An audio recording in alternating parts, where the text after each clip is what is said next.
But like, I just found so many. That happens a lot with different movies. They have to change the name, or Yeah, shows, video games. They have to change the name in other countries just because of copyright things or some stupid thing like that. yeah. I mean, like in Germany, it's usually they usually have to change like the art, and they usually have to take out like a bunch of Hmm. stuff in there because like Germany is like very they're very conservative when it comes to violence. You know, like we said before on like European Yeah, takes on things. If it's too violent or too disturbing, then you have to change it. Or if the title, or like in Tokyo, I think in like Japan, you can't use certain words in the title, so they have to change the title around. Like yeah, it can't say dead, or like you can't use the term seven because I think the character for seven is also the term for is also the character for death, or that might be I think that's Japan. If I'm wrong, yeah. then I apologize.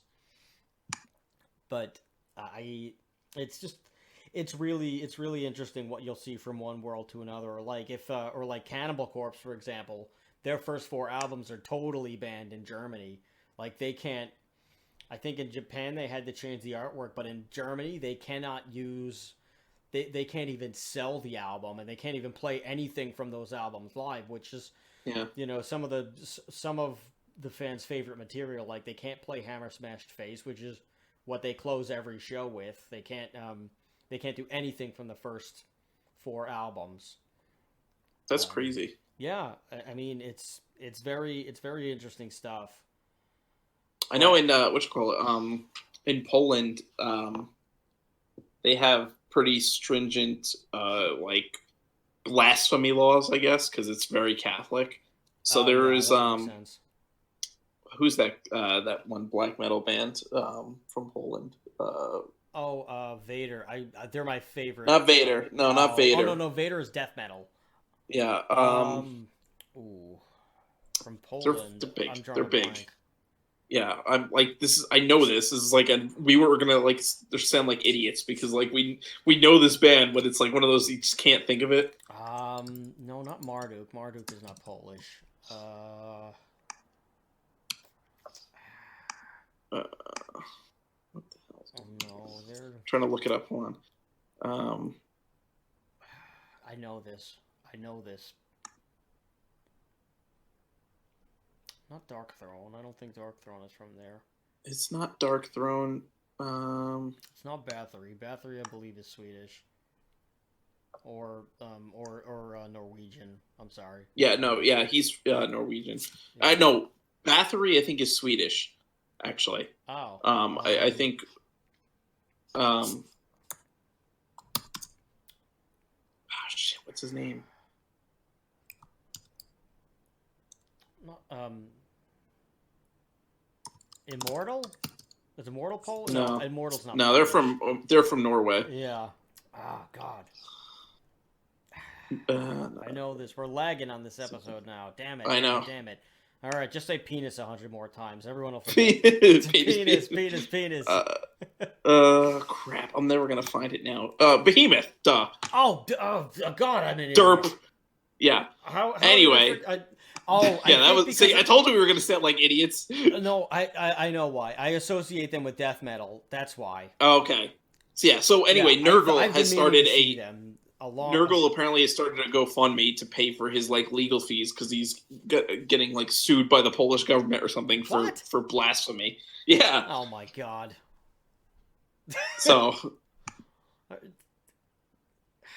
Yeah, that sucks because you're like it's the guy's artistic expression.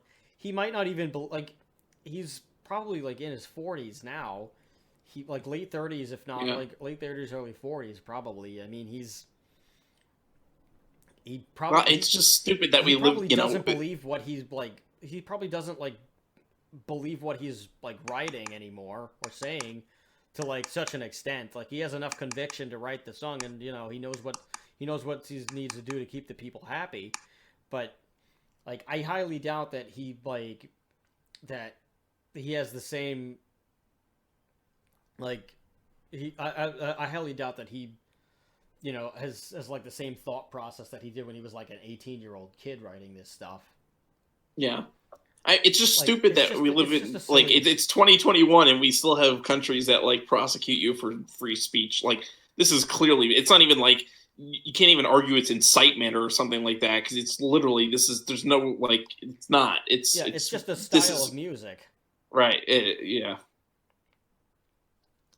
but whatever, that's just the way the cookie crumbles. That's the way the cookie crumbles. There's gonna be like a diehard black metal fan or like a big Behemoth fan that's gonna be listening to this, and like we're gonna be like, I don't know what it is. And they're gonna be on the other. They're gonna be like, it's Behemoth. Yeah. It's Behemoth. God, you guys suck. It's Behemoth. Ah. Yeah. And they're gonna probably have Behemoth tattoos, which honestly, if I was big into the Behemoth, I would probably get a Behemoth tattoo. I like them a lot, but I'm not that dedicated to them. I'm not even a huge black metal fan, really, so that's why I don't really know Behemoth that well. I don't listen to too much. I like a black couple. metal. I listen to a little bit.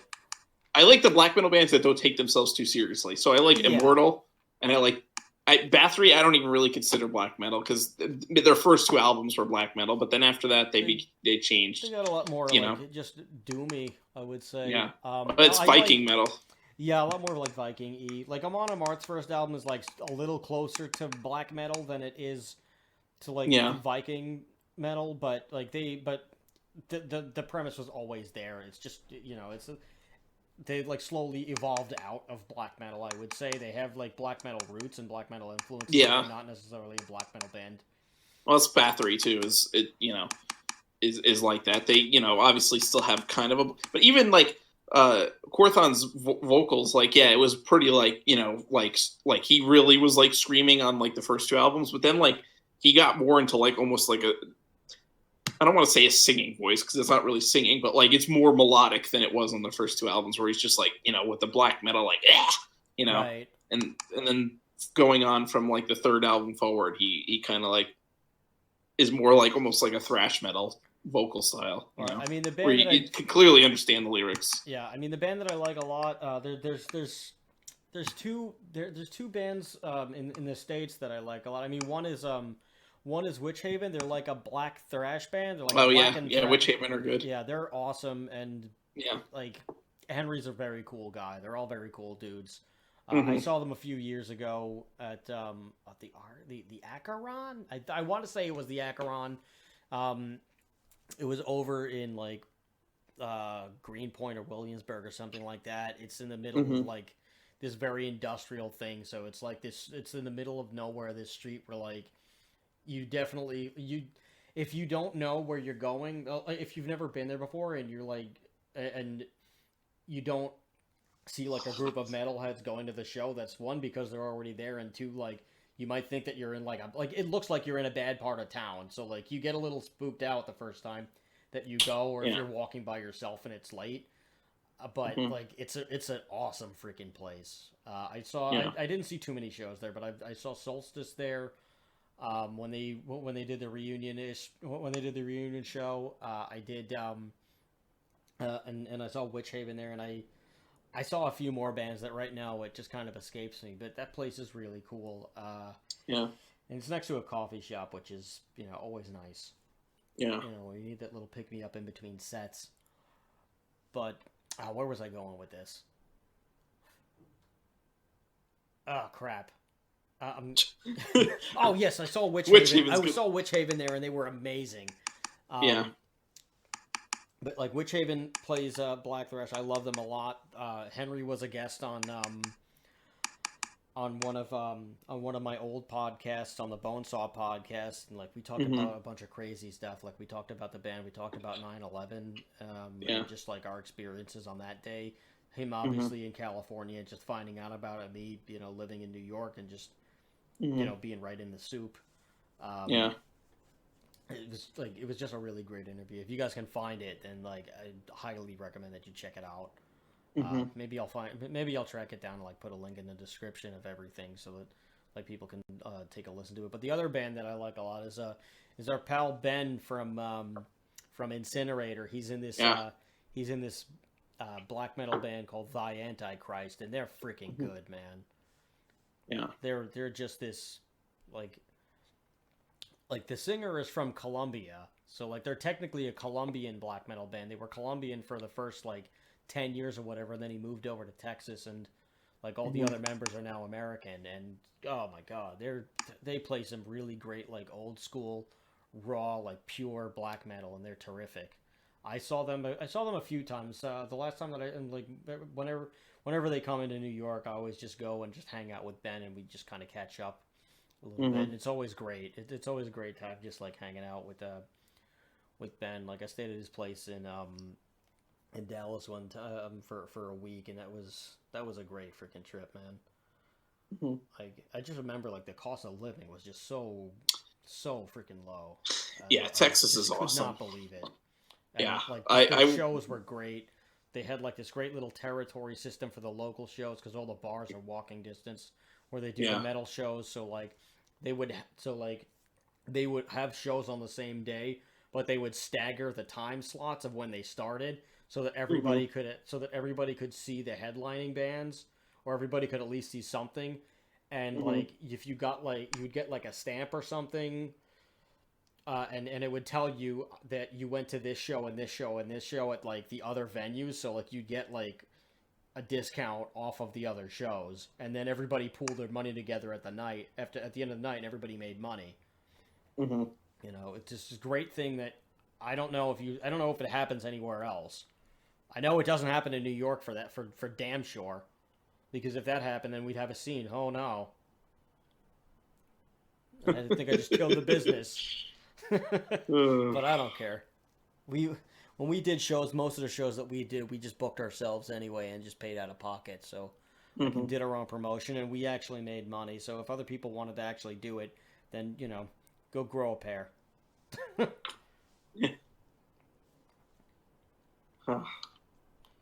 yeah, it's but the Antichrist is just a great band. And the last time that I saw them, they came here to Gramercy Theater, I think in 2016 or 2017 or something like that. Anywhere between, yeah, I want to say between 2016 and 2018 they came through, and they played with oh Jesus, what the hell was there? What was the band? It was like Dark Funeral. They played with Dark Funeral, and it was Dark Funeral's first U.S. tour in like 10 years or something like that.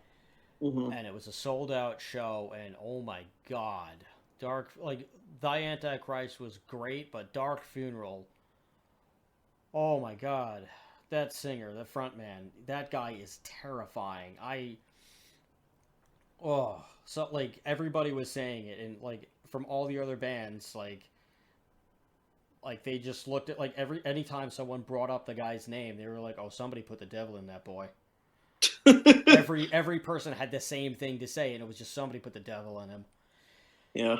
Like he goes into a corner of like about 3 hours before, or like whenever they arrive to the venue, he goes into a corner, he he gets his stuff on, he just goes into like the darkest part of the venue, and he just sits and he just broods and he stares at like just evil. He just really like channels this like otherworldly presence, and he brings it on stage. And God, the band itself, they're all brilliant, and they all have their own unique presence, and it all comes together in this terrifying way, because this guy,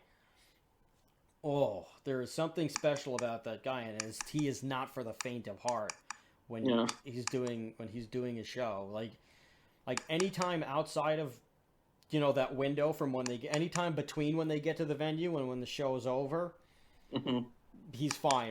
Anytime between that, but anytime during, there's like just this dark presence from this guy, and you can feel it from across the street, man. It's something. Like, I think it's the first time and the only time that I've really been like deathly afraid at a concert, and I was like sitting down just watching this guy in the back.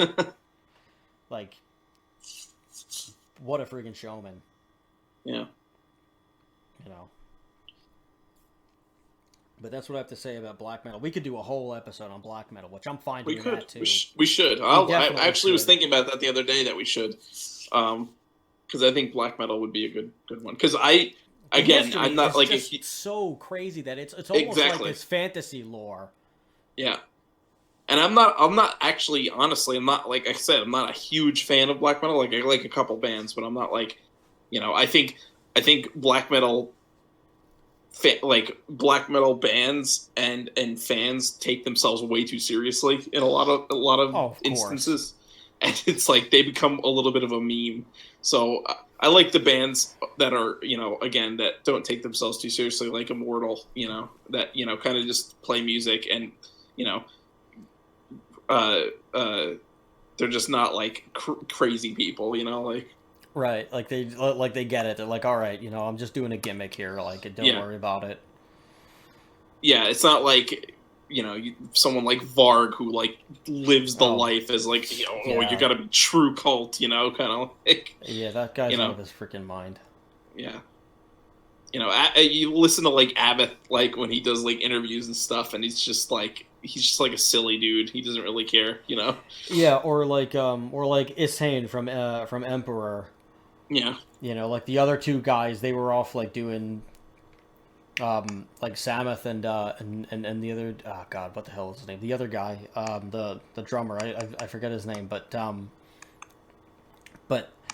other two guys, they were like committing crimes because they believed in like this black metal lifestyle, and like they were like burning churches, or they were like murdering people, or like doing whatever. We'll get into this in the black metal episode. But, let's save it for the black metal. As a little teaser, like, these guys were like doing all kinds of like crazy things, and like is saying, if you listen to an interview with him, he's like, yeah, I just was in a band, like, those guys did what they did, but I was home like just reading Lord of the Rings or practicing guitar, like I didn't, I wasn't doing any of that stuff. And it's like Abath said the same thing about, they asked him like, oh, well, how come you never like participated in like burning down the churches and stuff like that? And he's like, well, for one, like, the government's just going to rebuild them, and they're going to take the money from us to rebuild them. So we're just like cutting off our nose to spite our face by burning churches. And two, you could go to jail. And he kind of like laughed at the camera because he's obviously referencing Varg there. Yeah. Like, he's like, I don't really want to go to jail. Like, oh.